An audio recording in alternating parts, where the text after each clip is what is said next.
இந்த கருப்பம் இருக்கும்போது உனக்கு என்னடா கவலை? இங்க பாருடா, நீ தப்பு பண்ணாத வரைக்கும் எவனுக்கும் பயப்பட வேண்டிய அவசியம் இல்ல. உன் வளர்ச்சியை பார்த்து எவன் பொறாமைப்பட்டு துரோகம் நினைக்கிறானோ அவன் தனக்குத்தானே புதைகுழி தோண்டிக்கிறான்னு அர்த்தம். நீ என் பிள்ளைடா, நெருப்புல வார்க்கப்பட்ட இரும்பு.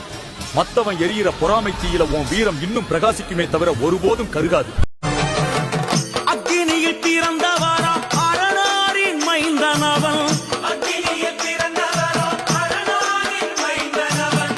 எங்க கருப்பசாமி, அவர் எங்க கருப்பசாமி.